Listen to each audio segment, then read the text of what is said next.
오늘 함께 묵상할 성경 말씀은 마태복음 20장 17절에서 34절 말씀입니다. 마태복음 20장 17절에서 34절 말씀입니다. 오늘은 26절, 27절 말씀을 읽겠습니다. 너희 중에는 그렇지 않아야 하나니 너희 중에 누구든지 크고자 하는 자는 너희를 섬기는 자가 되고 너희 중에 누구든지 으뜸이 되고자 하는 자는 너희의 종이 되어야 하리라. 인자가 온 것은 섬김을 받으려 함이 아니라 도리어 섬기려 하고 자기 목숨을 많은 사람의 대속물로 주려 함이라. 아멘. 오늘 함께 생각할 주제는 경쟁 구도입니다. 본문에서는 세베대의 아들의 어머니가 등장합니다. 세베대의 아들은 야고보와 요한인데요.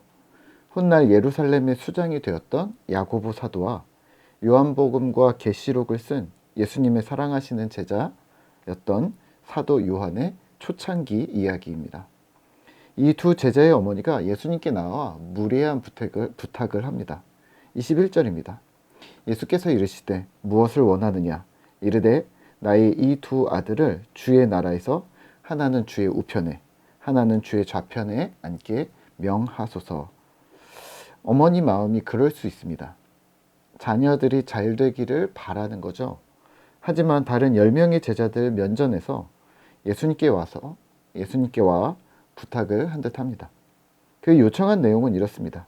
천국에 가면, 주님, 천국에 가면 하나는 내 아들 주의 우편에 하나는 주의 좌편에 앉혀주십시오. 이 형제들이 천국에서 높은 지위를 얻게 해달라고 합니다. 심지어는 다른 제자들에게 명령할 수 있는 위치, 12명이 동등한 높은 자리 말고 동급 중에서도 최고가 되게 해달라고 요청합니다.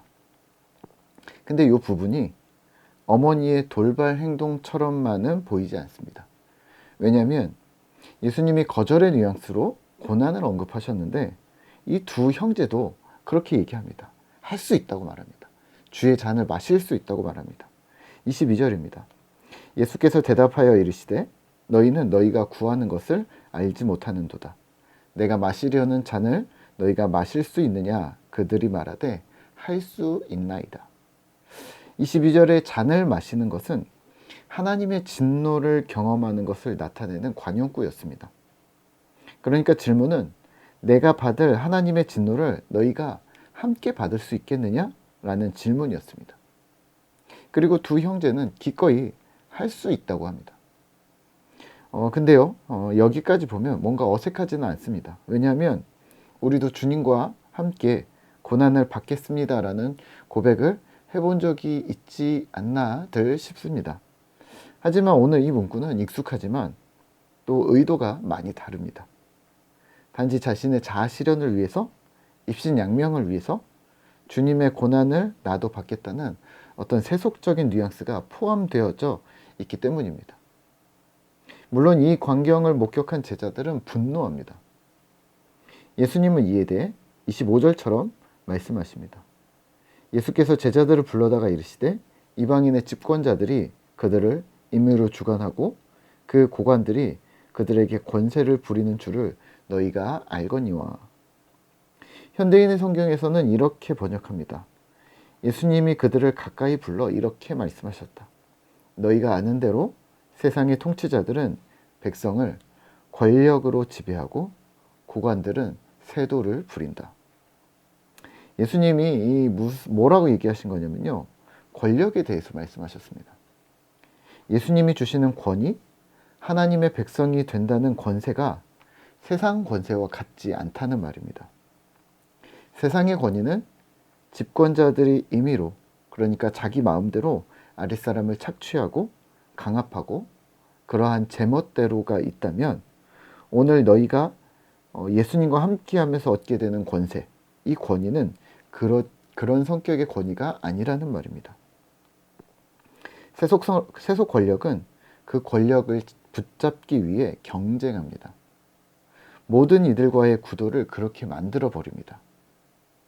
헤롯이 로마에 굴복하면서 왕궁의 정적을 숙청했던 것처럼 또 우리 대한민국의 우리 조선이나 고려의 역사에서도 왕권을 쥔 자들이 자리를 유지하기 위해 피해 복수를 했던 것처럼 세상의 권력은 경쟁을 포함합니다. 경쟁에서 1등을 한 자만이 그 자리를 차지하고 그 자리를 유지하기 위해 더 많은 강포를 행해야 합니다. 오늘날도 마찬가지겠죠. 근데 예수님이 말씀하시는 권위는 다르다고 말씀하십니다. 힘과 권력을 유지하며 상하 주종 관계에서 권위가 나오지 않는다고 말씀하십니다. 사실 이 부분은 이미 세속 권력 구조에 익숙해져 있는 사람들에게, 우리 같은 사람들에게는 이 메시지는 이해하기 어려운 부분일 수 있습니다. 오늘 제자들 역시 평생을 그런 환경에서 자라고 생활했기 때문에 이해하지 못하는 것이 당연한 일일 수 있습니다만, 다시 말하면 하나님의 권력, 예수님의 권세는 명백히 세속 권력과 같지 않습니다. 26절과 27절입니다. 너희 중에는 그렇지 않아야 하나니 너희 중에 누구든지 크고자 하는 자는 너희를 섬기는 자가 되고 너희 중에 누구든지 으뜸이 되고자 하는 자는 너희의 종이 되어야 하리라. 아멘. 제자들아, 너희 사이에서는 그러면 안 돼. 신자들은, 교회는 그러지 말아야 한다고 말씀하십니다. 주님이 말씀하시는 권세는 세상의 조직 권력과 같지 않다고 말씀하십니다. 그러니까 여기서 경쟁하지 마. 경쟁 구도가 아닌 새로운 구조를 말씀하십니다. 섬김입니다. 누구든지 큰 자리에 앉게 된다면 섬기는 자가 되어야 한다.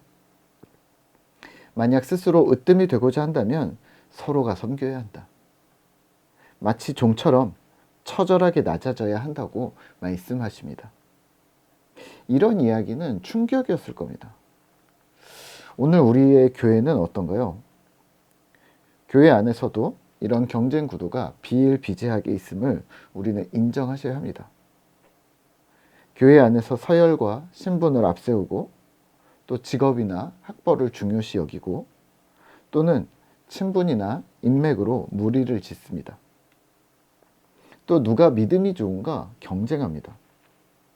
김 집사가 한 시간 기도하면 나는 2시간 기도하고, 이 집사가 성경을 10장 읽으면 나는 20장을 읽고, 이러면서 떡 줄 사람은 생각도 안 하는데 하나님을 놓고 경쟁합니다.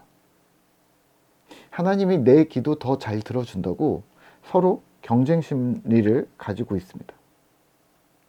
마치 하나님이 내 말 잘 듣는다, 이런 표현을 하는 것 같아 보이기도 합니다.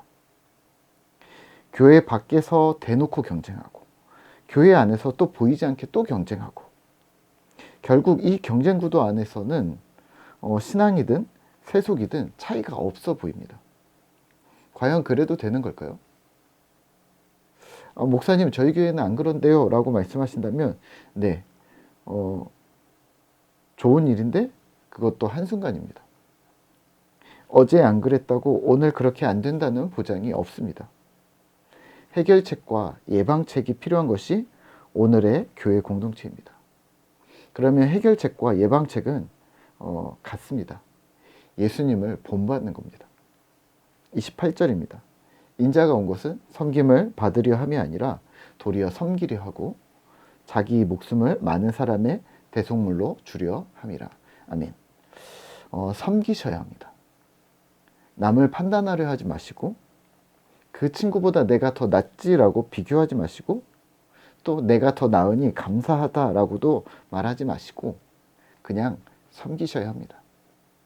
부탁드리기는 겸손하셔야 합니다. 또 사랑하셔야 합니다. 부족하고 연약한 지체를 기다려 주실 수 있으셔야 합니다. 물론 조건이 있습니다. 모두가 성장이 담보되어야 하고, 혹은 이 깨어진 세상에 대한 긍휼이 담보된 기다림이 있기는 하셔야 합니다. 자신의 생명을 대속물로 내어주신 예수님을 따라 동료를, 이웃을, 또 어렵고 힘든 지체들을 깨어진 세상을 어떻게 섬길까 고민하고 힘쓰는 그러한 신실한 꿈터 성도님들 되시기를 소망합니다. 저도 이번 주 틈메우기 하러 가도록 하겠습니다.